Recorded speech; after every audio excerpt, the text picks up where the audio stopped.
I'm Bruce. I'm from Aberdeen in Scotland. I'm 53 years of age, married with 4 boys, and I work at Forest Holidays.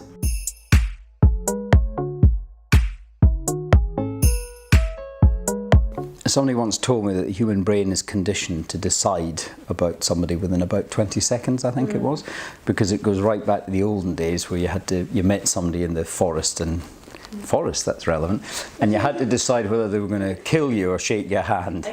In old tribe, and the part of the brain that assesses people is still works in the same way.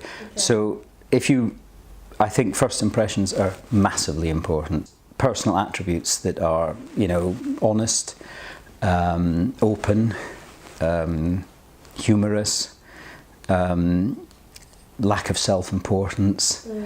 It's those sort of personal qualities that come across positive energy. And I probably have a bias sometimes too much the other way. Negative people just piss me off so much. I just don't have time for them to drain all the energy out of me. And maybe with some of them you could try harder and turn them around, but I don't think I've got that patience. So I think you can work to create a good impression at an interview. Yeah. And I think that's a bit of advice I would certainly give to people starting off. Little things, just from your appearance to the way you hold yourself, to your body language, to how you shake somebody's hand. The worst thing you can do is turn up and sort of be a little bit apologetic and hesitant. If somebody offers you a cup of coffee while you're waiting for an interview, don't take it. Because then when the guy comes out to shake your hand, you've got a cup of coffee in one hand, your briefcase in the other, and he says, "How do you do? Nice to meet you." And you're not sure what to do, so you drop your briefcase, put your coffee cup in your left hand, spill it because you're a bit nervous, and then shake hands, and you're not going to get the job. Disaster. So, don't take a briefcase or umbrella or anything with you. Leave it at reception so that you can,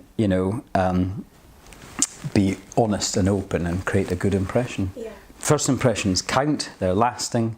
You can't help it because it's instinctive. So I will probably decide in 20 seconds whether I'm going to employ somebody or not. That's promising. Or not decide, but decide whether they go through to the next day, exactly, and whether it's worth me sitting for an hour or so and listening to them, or whether I just give them 5 minutes and then leave the room, which apparently I have done before. Really?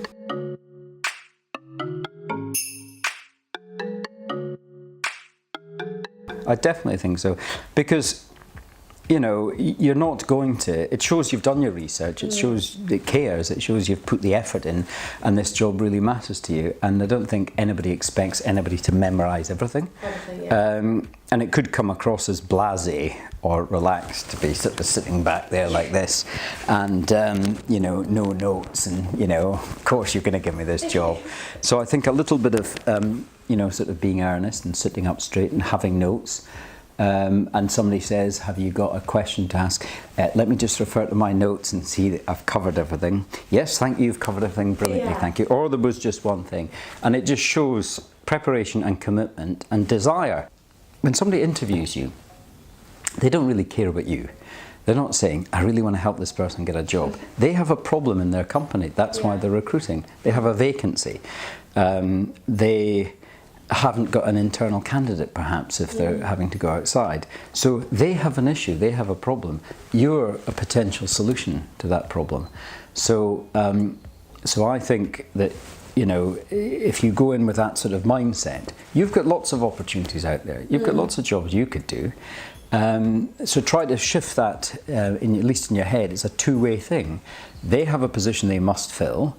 They've probably left it a bit too late, like most companies do, so they want to fill it quickly. They're desperate to find the right candidate, whereas you are, got other interviews, other opportunities, everything else.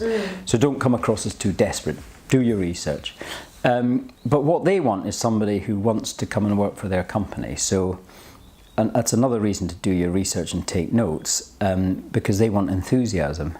They want somebody to say, "I have always wanted to come and work for Forest Holidays," for example. "I love this business. I've been tracking it for 3 years.